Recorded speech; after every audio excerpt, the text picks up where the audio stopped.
అండి my dear lovely brothers sisters, thank you so much. మీరందరూ time spare చేసి నా వీడియో చూస్తున్నందుకు. ముందుగా నా పేరు పల్లవి, నేను ఫుడ్ అండ్ న్యూట్రిషన్ చదువుతున్నాను. సో నేను చదువుతున్నప్పుడు నేను ఏమైతే అనుకున్నానంటే, చాలామందికి చాలా అపోహలు ఉంటాయండి. అంటే ఎలాంటి ఫుడ్ తీసుకోవాలి, ఏం తీసుకోకూడదు. సో అవన్నీ నేను ఒక బేసిక్ నాలెడ్జ్ ప్రొవైడ్ చేద్దామని నేను ఈ యూట్యూబ్లో వీడియో స్టార్ట్ చేస్తున్నాను.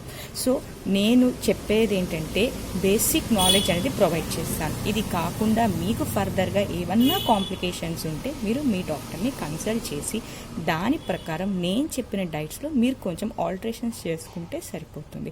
డయాబెటీస్, ఈరోజు నేను డయాబెటీస్ గురించి చెప్దాం అనుకుంటున్నాను.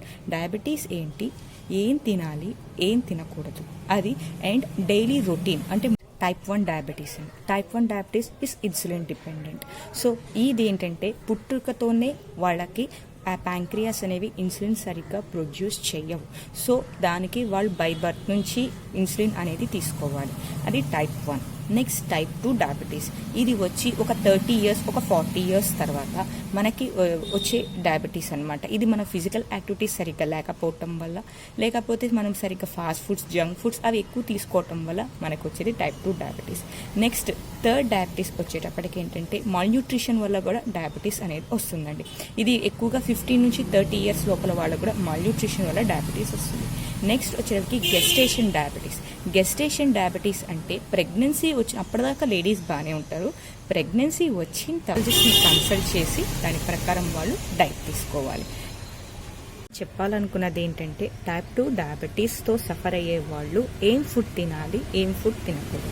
ఫస్ట్ మీరు తెలుసుకోవాల్సింది ఏంటంటే, చాలామంది టైప్ 1, టైప్ 2 డయాబెటీస్ రాగానే మనము కంప్లీట్గా ఫుడ్ అనేది మానేస్తుంటారు. అంటే కేవలం రాగి జావతోనూ చాలా తక్కువగా ఫుడ్ తీసుకుంటూ ఉంటారు. దానివల్ల కూడా కొన్ని సైడ్ ఎఫెక్ట్స్ ఉంటాయండి. దీన్ని హైపర్ గ్లైసీమియా అండ్ హైపోగ్లైసీమియా అని కూడా వస్తుంది.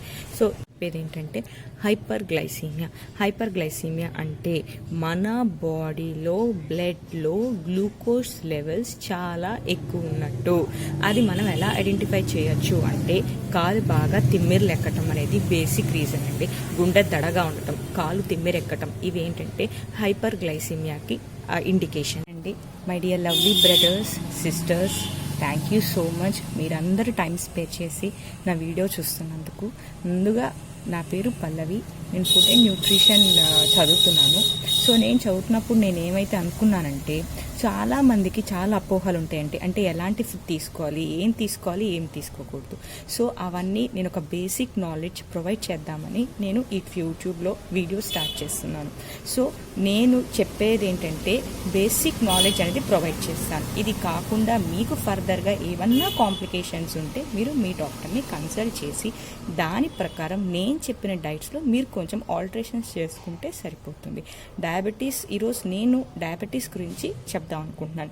డయాబెటీస్ ఏంటి, ఏం తినాలి, ఏం తినకూడదు, అది అండ్ డైలీ రొటీన్. అంటే మార్నింగ్ నుంచి ఈవినింగ్ దాకా మీరు డైలీ ఎంత తీసుకోవాలని నేను చెప్తాను. సో ఫస్ట్ నేను చెప్పాలనుకుంది ఏంటంటే, టైప్ 1 డయాబెటీస్ అండి. Type 1 diabetes is insulin dependent. So ఇది ఏంటంటే పుట్టుకతోనే వాళ్ళకి ఆ ప్యాంక్రియాస్ అనేవి ఇన్సులిన్ సరిగ్గా ప్రొడ్యూస్ చేయవు. సో దానికి వాళ్ళు బై బర్త్ నుంచి ఇన్సులిన్ అనేది తీసుకోవాలి. అది టైప్ 1. Next type 2 diabetes. ఇది వచ్చి ఒక 30 ఇయర్స్, ఒక 40 ఇయర్స్ తర్వాత మనకి వచ్చే డయాబెటీస్ అనమాట. ఇది మన ఫిజికల్ యాక్టివిటీస్ సరిగ్గా లేకపోవటం వల్ల, లేకపోతే మనం సరిగ్గా ఫాస్ట్ ఫుడ్స్, జంక్ ఫుడ్స్ అవి ఎక్కువ తీసుకోవటం వల్ల మనకు వచ్చేది type 2 diabetes. Next third diabetes వచ్చేటప్పటికి ఏంటంటే, మాల్న్యూట్రిషన్ వల్ల కూడా డయాబెటీస్ అనేది వస్తుందండి. ఇది ఎక్కువగా 15 నుంచి 30 ఇయర్స్ లోపల వాళ్ళకు కూడా మాల్న్యూట్రిషన్ వల్ల డయాబెటీస్ వస్తుంది. నెక్స్ట్ వచ్చేసరికి గెస్టేషన్ డయాబెటీస్. గెస్టేషన్ డయాబెటీస్ అంటే ప్రెగ్నెన్సీ వచ్చిన అప్పటిదాకా లేడీస్ బాగానే ఉంటారు. ప్రెగ్నెన్సీ వచ్చిన తరువాత వాళ్ళకి డయాబెటీస్ వస్తుందండి. సో ఈ గెస్టేషన్ డయాబెటీస్లో ఏంటంటే, వాళ్ళు కార్బోహైడ్రేట్ తక్కువ చేసుకొని ప్రోటీన్ ఫుడ్ అనేది ఎక్కువ తీసుకోవాలి. సో వాళ్ళు కూడా వాళ్ళకి గైనకోలాజిస్ట్ని కన్సల్ట్ చేసి దాని ప్రకారం వాళ్ళు డైట్ తీసుకోవాలి. చెప్పాలనుకున్నది ఏంటంటే, టైప్ 2 డయాబెటీస్తో సఫర్ అయ్యే వాళ్ళు ఏం ఫుడ్ తినాలి, ఏం ఫుడ్ తినకూడదు. ఫస్ట్ మీరు తెలుసుకోవాల్సింది ఏంటంటే, చాలామంది టైప్ 1, టైప్ 2 డయాబెటీస్ రాగానే మనము కంప్లీట్గా ఫుడ్ అనేది మానేస్తూ ఉంటారు. అంటే కేవలం రాగి జావతోనూ చాలా తక్కువగా ఫుడ్ తీసుకుంటూ ఉంటారు. దానివల్ల కూడా కొన్ని సైడ్ ఎఫెక్ట్స్ ఉంటాయండి. దీన్నే హైపర్ గ్లైసీమియా అండ్ హైపోగ్లైసీమియా అని కూడా వస్తుంది. సో ఏంటి ఈ హైపర్ గ్లైసీమియా అంటే ఏంటి, ఈ హైపోగ్లైసీమియా అంటే ఏంటంటే ఏంటంటే హైపర్ గ్లైసీమియా అంటే మన బాడీలో బ్లడ్లో గ్లూకోజ్ లెవెల్స్ చాలా ఎక్కువ ఉన్నట్టు. అది మనం ఎలా ఐడెంటిఫై చేయొచ్చు అంటే కాలు బాగా తిమ్మిరెక్కటం అనేది బేసిక్ రీజన్ అండి. గుండె దడగా ఉండటం, కాలు తిమ్మిరెక్కటం, ఇవి ఏంటంటే హైపర్ గ్లైసీమియాకి ఇండికేషన్స్ అండి. చెప్పేది ఏంటంటే మనము ఒక బ్యాలెన్స్డ్ డైట్ ఎలా తీసుకోవాలి. సో కార్బోహైడ్రేట్ అనేది ఎంత తీసుకోవాలి అంటే 50 to 60% of your daily diet should come from carbohydrate నుంచి రావాలి. ప్రోటీన్ ఎంత తీసుకోవాలి, 15 to 20% ప్రోటీన్ తీసుకోవాలి. ఫ్యాట్ ఎంత తీసుకోవాలి, లెస్ దాన్ 10% ఫ్యాట్ అనేది తీసుకోవాలి. చాలామంది కార్బోహైడ్రేట్ని పూర్తిగా అవాయిడ్ చేస్తారండి, అది కూడా రాంగ్. కార్బోహైడ్రేట్ కూడా తీసుకోవాలి. సో ఇప్పుడు మీరు తీసుకోవాల్సిన ఫుడ్ ఏంటి, తీసుకోకూడని ఫుడ్ ఏంటి. సో తీసుకోవాల్సిన ఫుడ్ ఏంటంటే ఫుడ్లో కంపల్సరీగా మైక్రోన్యూట్రియంట్స్ అండ్ మ్యాక్రోన్యూట్రియంట్స్ ఉండాలండి. సో ముందు మైక్రోన్యూట్రియంట్స్ ఏంటంటే ముందు ఏమేమి ఉండాలి, విటమిన్ ఏ ఉండాలి, విటమిన్ డి ఉండాలి, విటమిన్ సి ఉండాలి, మెగ్నీషియం, జింక్, క్రోమియం, ఇవన్నీ ఉండాలండి. ఇవన్నీ మీ డైట్లో కంపల్సరీగా ఉండాలి. సో ఇవి ఏమేం ఫుడ్లో రిచ్గా ఉంటాయో తెలుసుకుందాం. చెప్పాను కదా ఇందాక మైక్రోన్యూట్రియంట్స్ అని. సో క్రోమియం రిచ్గా ఉండే ఫుడ్ ఏంటంటే tomatoes, onions, broccoli, cabbage, beans, and oats, ఇవన్నీ క్రోమియం రిచ్ ఫుడ్ అండి. దీని తర్వాత మెగ్నీషియం ఫుడ్ ఏంటంటే పీనట్స్, స్పినాష్. ఎలిమెంట్స్ వచ్చేటప్పటికి ఏంటంటే మీరు ఆల్ కైండ్స్ ఆఫ్ నట్స్ తీసుకోవచ్చండి. అది కూడా 2 to 3 నుంచి వద్దు. నట్స్ ఏమేంటి, ఆల్మండ్స్, క్యాష్యూ, పిస్తా, ఏమైనా రోజు ఒకటి తీసుకోండి. ఈ రోజు క్యాష్యూస్ ఇస్తున్నారు అంటే ఓన్లీ 2 or 3, రేపు ఆల్మండ్స్ 2 or 3. వీటన్నిటిలో మనకి జింక్ చాలా ఎక్కువగా ఉంటుంది. జింక్ వల్ల ఏంటంటే మన బాడీలో వైరల్ ఇన్ఫెక్షన్స్ వచ్చేవి చాలా రిడ్యూస్ అవుతుంది. అందుకే మనం జింక్ తీసుకోవాలి. సో అన్ని నట్స్, అన్ని వెజిటబుల్స్లో అండ్ ఫ్రూట్స్లో దీనిలో బాగా మనకి జింక్ ఉంటుందండి. లో గ్లైసెమిక్ ఇండెక్స్ ఫుడ్స్ చెప్తున్నానండి. ఫస్ట్ వచ్చేటప్పటికి ఏంటంటే రైస్ ఐటమ్స్, బేసిక్గా మనం రైస్ తీసుకుంటాం కాబట్టి మనము బ్రౌన్ రైస్ తీసుకోండి. బ్రౌన్ ఆర్ వైల్డ్ రైస్ అంటారండి, తీసుకోండి. ఇది డైలీ తీసుకోవచ్చు. ఆర్ఎల్స్ బాస్మతి రైస్ తీసుకోవచ్చు, అంటే వారానికి ఒక 2-3 సార్లు బాస్మతి రైస్ తీసుకోవచ్చు. ఓట్స్ తీసుకోవచ్చు. నెక్స్ట్ బ్రోకెన్ వీట్ కానీ గోధుమ రవ్వ అంటారు, అది తీసుకోవచ్చు. దాని తర్వాత బొంబాయి రవ్వ కూడా తీసుకోవచ్చు. బ్యాంబీనో తీసుకోవచ్చు. నెక్స్ట్ బార్లే తీసుకోవచ్చు. కార్న్ తీసుకోవచ్చు. నో స్వీట్ కార్న్ అండి, నార్మల్ కార్న్ తీసుకోవచ్చు. వచ్చేసేటట్టయితే only wheat bread, whole wheat bread, multigrain bread, ఇవి మాత్రమే మీరు బ్రెడ్ ఐటమ్స్లో మీరు తీసుకోవాలి. వెజిటబుల్స్ చెప్తున్నానండి. క్యారెట్ తీసుకోవచ్చు, క్యాబేజ్ తీసుకోవచ్చు, బ్రోకలీ తీసుకోవచ్చు, బీన్స్ తీసుకోవచ్చు, ఆనియన్స్ తీసుకోవచ్చు, టొమాటోస్ తీసుకోవచ్చు. అన్ని లీఫీ వెజిటబుల్స్ తీసుకోవచ్చు. అన్ని పప్పు దినుసులు తీసుకోవచ్చు. అన్ని రకాల పప్పులు తీసుకోవచ్చు. ఫ్రూట్స్లోకి వచ్చేస్తున్నానండి. ఇప్పుడు ఫ్రూట్స్లో మీరు యాపిల్ తీసుకోండి. దాని తర్వాత నేరేడు పళ్ళు చాలా మంచిదండి డయాబెటీస్కి, నేరేడు పళ్ళు తీసుకోండి. దాని తర్వాత డ్రైడ్ ఆప్రికాట్స్ కూడా చాలా మంచిది, అది కూడా తీసుకోవచ్చు. రైప్ బనానా కాకుండా మామూలుగా కొంచెం రా బనానా ఉంటుంది, రా బనానాస్ తీసుకోండి. రా మ్యాంగోస్ తీసుకోండి. స్ట్రాబెర్రీస్ తీసుకోండి. చెర్రీస్ తీసుకోండి. దీని తర్వాత పప్పాయ చాలా మంచిదండి, పప్పాయ తీసుకోండి. లెమన్ తీసుకోండి, స్వీట్ లెమన్ తీసుకోండి. తర్వాత ఆరెంజెస్ తీసుకోండి. దీని తర్వాత నారింజ పళ్ళు అంటారు, అవి కూడా మీరు తీసుకోవచ్చు. నారింజ పళ్ళలో కొంచెం ఉప్పు వేసుకొని వేసుకొని కొంచెం ఉప్పు వేసేసుకొని మీరు తాగేయచ్చు, చాలా మంచిది. నారింజ పళ్ళు కూడా మీరు తీసుకోవచ్చు. పియర్స్ తీసుకోవచ్చు. మీరు అన్ని ఫ్రూట్స్ మీరు తీసుకోవచ్చు అండి. ఈవినింగ్ స్నాక్స్ లాగా ఏమైనా తినాలి అనుకుంటే మీరు పీనట్స్ తీసుకోండి. దాని తర్వాత చిక్ పీస్ అంటారు, అంటే తెల్ల శనగలు ఉడకపెట్టుకొని తీసుకోవచ్చు. కిడ్నీ బీన్స్ అంటారు, బ్రౌన్ కలర్లో ఉంటాయి, అవి కూడా మీరు ఉడకపెట్టుకొని చక్కగా ఉల్లిపాయ తాలింపు చేసుకొని అది కూడా తినచ్చు. చెప్పబోయేది ఏంటంటే very high glycaemic index. So దీనిలో షుగర్ లెవెల్స్ చాలా ఎక్కువగా ఉంటాయండి. ఫస్ట్ నేను రైస్ ఐటమ్స్లోకి వచ్చేస్తున్నాను. వెరీ పాలిష్డ్ వైట్ రైస్ అనేది చాలా ఎక్కువగా గ్లైసమిక్ ఇండెక్స్ ఉంటుంది. చాలామంది అది లేదు మేము తినలేము అది లేకపోతే అని మీరు అనుకుంటే మీరు ఓన్లీ ఆఫ్టర్నూన్స్ తీసుకోండి. అది కూడా ఓన్లీ 1 కప్ ఆఫ్ వైట్ రైసే తీసుకోండి. 1 cup off white rice is equal to 100 to 150 calories ఉంటుందంటే 1 కప్ అంటే ఎంత వస్తుంది? 1 కప్ తీసుకోండి. రైస్ అసలు పూర్తిగా మానేయలేము అనుకుంటే ఓకే. మేము మోస్ట్లీ మానేయటానికి చూడండి వైట్ రైస్. దాని తర్వాత రైప్ బనానా, పండిపోయిన బనానాలు వారానికి 2 సార్లు తీసుకోవచ్చు. మ్యాంగోస్ కూడా వద్దు, ఎప్పుడు తీసుకోవాలి. ఇవన్నీ నేను చెప్తుందంటే వారానికి ఒక 1 or 2 తీసుకుంటే ఓకే, మరి అసలు నోరు కట్టేసుకోలేం కాబట్టి.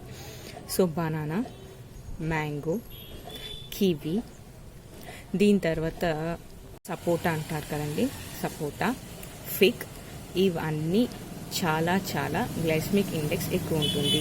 దీంతో పాటు పైనాపిల్ కూడా ఉంటుంది. తీసుకుంటా ఉండి ఇవన్నీ very high glycaemic index of fruits. Next vegetables, మీరు రూట్ వెజిటబుల్స్లో స్వీట్ పొటాటోస్ వద్దు, potatoes, French fries, fried foods వద్దు. ఇవి బీట్రూట్ తీసుకోండి, బట్ కొంచెం తక్కువగా తీసుకోండి. బీట్రూట్ వీక్లీ థ్రైస్ తీసుకోవచ్చు బీట్రూట్, బికాస్ దానివల్ల మీకు హెమోగ్లోబిన్ లెవెల్స్ అనేవి పెరుగుతాయి. బీట్రూట్ తీసుకోండి. నెక్స్ట్ ముల్లంగి కూడా తీసుకోవచ్చు. ముల్లంగి కూడా వారానికి ఒక 2 సార్లు తీసుకోవచ్చు. అండి వద్దు, హనీ వద్దు. ఇది లేకపోతే మేము ఉండలేము, మేము తినలేము అని మీరు అనుకుంటే మీరు ఆర్టిఫిషియల్ స్వీటనర్స్ తీసుకోండి, లేదు అంటే జాగరీ తక్కువ అమౌంట్లో తీసుకోండి. జాగరీ కూడా పొద్దున ఒకసారి కాఫీ తాగితే కొంచెం తీసుకోండి, ఒక 10 to 20 గ్రామ్స్ సరిపోతుందండి. ఈవినింగ్ కూడా ఒక 10 to 20 గ్రామ్స్ జాగరీ తీసుకోండి, సరిపోతుంది. నెక్స్ట్ ఇప్పుడు నేను చెప్పబోయేది ఒక బ్యాలెన్స్డ్ డైట్ చార్ట్ అండి. ఈ బ్యాలెన్స్డ్ డైట్ చార్ట్ మీకు చెప్తాను, మీకు ఒక ఐడియా వస్తుంది మీరు ఏది ఎలా తీసుకోవాలి అని చెప్పేసి. ఫస్ట్ మార్నింగ్ 7:30కి మీరు నిద్ర లేవగానే మీరు కాఫీ ఏదో తీసుకుంటారు. So have some 10 to 20 grams of jaggery in it and have a coffee, అయిపోతుంది. దాని తర్వాత 8:30 బ్రేక్ఫాస్ట్. 8:30 బ్రేక్ఫాస్ట్లో మీరు ఏమేమి తీసుకోవాల్సిన ఆప్షన్స్ ఏమేమి తీయొచ్చు. సింపుల్గా ఫస్ట్ ఓట్స్ తీసేసుకున్నారు అనుకుని మార్నింగ్ పారేజ్ చేసేసుకొని తీసుకుంటే చాలా మంచిది. దానివల్ల ఆకలి తొందరగా వేయదు. షార్ప్ 8:30కి తీసుకుంటే 1 o'clockకి లంచ్ చేసేయచ్చు. లేదు నేను ఓట్స్ ఎక్కువగా తీసుకోను అనుకుంటే మీరు గోధుమ రవ్వ తీసుకోవచ్చు. లేదు అనుకుంటే మీరు బ్రెడ్ ఉంది కదండి, ఏంటి wheat bread or oats bread or multigrain bread or whole wheat bread. ఈ బ్రెడ్స్లో ఏ బ్రెడ్ అయినా తీసుకోండి. No butter, no cheese, okay. ఇవి బ్రెడ్తో పాటు మీరు ఏదైనా శాండ్విచ్ కానీ ఇంట్లో ఏదైనా చట్నీ చేసుకొని బ్రెడ్ తీసుకోండి. 2 to 3 స్లైసెస్ సరిపోతుందండి. ఒక స్లైసే వచ్చేటప్పటికి మీకు 70 క్యాలరీస్ వస్తుందండి. సో 2 to 3 స్లైసెస్ మీరు తీసుకోవచ్చు. ఇది మార్నింగ్ బ్రేక్ఫాస్ట్ అండి. దీంతో పాటు ఒక ఫ్రూట్ తీసుకోండి. It can be other orange or it can be papaya or కొన్ని నేరేడు పళ్ళు తీసుకోవచ్చు. లేకపోతే పచ్చి బనానా తీసుకోవచ్చు. లేదు అంటే వాటర్ ఎక్కువ ఉన్న సిట్రస్ ఫ్రూట్స్లో ఏదైనా తీసుకోవచ్చు అండి. సిట్రస్ ఫ్రూట్స్లో నీకు ముసాంబీ ఉంది, అది తీసుకోవచ్చు అంటే ఒకటి తీసుకోండి. No fruit juices, only fruit, ఓకేనా. ఇది మార్నింగ్ బ్రేక్ఫాస్ట్. దీని తర్వాత ఆఫ్టర్నూన్ మీరు 11:30, 10:30, 11:30కి ఐదర్ టొమాటో సూప్ తీసుకోండి, దానిలో క్రోమియం ఎక్కువ ఉంటుంది, ఆర్ క్యారెట్ జ్యూస్ తీసుకోండి. కార్బోహైడ్రేటే ఉండదు, వెరీ గుడ్. బీటా క్యారటిన్స్ ఉంటాయి, క్యారెట్ జ్యూస్లో ఉంటుంది. నెక్స్ట్ ఇంకోటి ఈ సూప్ తీసుకోవచ్చు. లేదు అనుకుంటే టొమాటో సూప్ చూసుకోవచ్చు. లేదంటే నేను కొంచెం బోన్ సూప్స్ ఉంటాయి కదండి, అది నాన్ వెజ్ తినేవాళ్ళు మీరు ఆ సూప్ కూడా తీసుకోవచ్చు, ప్రాబ్లం ఏం లేదు. ఈ సూప్స్ అనేవి 10:30 to 11:30 టైంలో మీరు తీసుకోండి. 1:30 లంచ్ అండి. 1:30 లంచ్ నేను వైట్ రైసే తీసుకుంటాను అని మీరు అనుకుంటే only 1 cup off white rice and ఒక కూర, ఒక పప్పు అది తీసుకొని కర్డ్స్ వేసుకోండి. కర్డ్స్ కూడా స్కిమ్డ్ మిల్క్ అంటే ఫ్యాట్ తక్కువ ఉండే తీసుకోండి. ఫ్యాట్ తక్కువ ఉండేవి కొంచెం పెరుగేసుకొని ఎక్కువ వాటర్ వేసుకోండి. లేదు పెరుగు తినే అలవాట్లయితే చాలా మంచిది. Have a butter milk. ఏదైనా లో స్కిమ్డ్ మిల్క్ చాలా చాలా మంచిది. ఇది మధ్యాహ్నం. నెక్స్ట్ ఈవినింగ్స్ వచ్చేటప్పటికి స్నాక్స్ తీసుకోవాలనుకుంటే మీరు పీనట్స్ ఉంటాయి అవి తీసుకోండి. లేదంటే మీరు చిక్ పీస్ చెప్పాను కదా, తెల్ల శనగలు అది ఉడికించి తీసుకోండి. గ్రీన్ గ్రామ్ పచ్చి పెసలు ఉడికించి తీసుకోండి. అవన్నీ 100 గ్రామ్స్ తీసుకున్నా మీకేం కాదు, గ్లూకోజ్ లెవెల్స్ మీకేం పెద్ద పెరగవు. లేదు అనుకుంటే మీరు డ్రైడ్ ఆప్రికాట్స్ తీసుకోవచ్చు. లేదంటే ఒక 3 to 4 నట్స్ ఈవినింగ్స్ తీసుకోవచ్చు. సాల్టెడ్ నట్స్ వద్దు, సోడియం లెవెల్స్ ఎక్కువ అవుతాయి, అది మనకి మంచిది కాదు. సో ఇది ఈవినింగ్ స్నాక్స్ తీసుకున్నారండి. నెక్స్ట్ నైట్ డిన్నర్ వచ్చేసాం మనం. డిన్నర్ అనేది 7:30 to 8కి మీరు డిన్నర్ చేసేస్తే చాలా మంచిది. సో మీరు ఈ డిన్నర్లో మీరు చపాతీ కానీ లేకపోతే పుల్కా కానీ తినచ్చు. చాలా మందికి అపోహ ఏంటంటే చపాతీ ఏదో క్యాలరీస్ ఎక్కువైపోతాయి, పుల్కాలు ఏదో తక్కువ క్యాలరీస్ అవుతాయి అని చెప్పేసి. ఒక phulka is equal to 100 calories, 1 chapati equal to 130 calories. అది కూడా మీరు ఆయిల్ వేస్తారు కాబట్టి ఆల్మోస్ట్ రెండింటికి క్యాలరీస్ ఒకటే ఉంటుంది. సో 2 పుల్కాలు తీసుకోండి. లేకపోతే జొన్న అన్నం కానీ రాగన్నం మీకు అది అలవాటు ఉంటే అది ఇంకా మంచిది, అది వేసుకోండి. వెజిటబుల్స్ అంటే మనకి సాలడ్ కానీ లేదంటే మోర్ వెజిటబుల్ కర్రీ అనేది మీరు ఎక్కువ తీసుకోండి. దాని తర్వాత బటర్ మిల్క్ తీసుకోండి, glass full of butter milk తీసుకోండి. ఓకేనా, ఇది మీ యొక్క కంప్లీట్ డైట్ అండి. పడుకునే ముందు కూడా మీరు బటర్ మిల్క్ తీసుకుంటే మీకు చాలా మంచిది. ఇది కంప్లీట్ డైట్ అండి. దీని తర్వాత నేను కొన్ని గోల్డెన్ రూల్స్ చెప్తానండి. అండ్ ఈ గోల్డెన్ రూల్స్ వచ్చేటప్పటికి నంబర్ 1 గోల్డెన్ రూల్, మీరు ఆయిల్ యూజ్ చేసేది రైస్ బ్రాండ్ ఆయిల్ అయి ఉండాలి. ఎందుకు అంటే దీనిలో మోనో అండ్ పాలీ దీనివల్ల టైప్ 2 డయాబెటీస్ తగ్గుతుంది, దీనివల్ల హార్ట్ డిసీజెస్ తగ్గుతుంది. సో రైస్ బ్రాండ్ ఆయిల్ని మీరు బాగా యూజ్ చేయండి. నంబర్ 2, డయాబెటీస్ వచ్చింది నేను ఏమీ తినకూడదు, పొద్దున ఒకసారి మధ్యాహ్నం ఒకసారి కాదు. 3 స్మాల్ మీల్స్, 3 లార్జ్ మీల్స్ తీసుకోవాలి. So your meals number count should be 6. So your meals number count should be 6. So this is the second golden rule.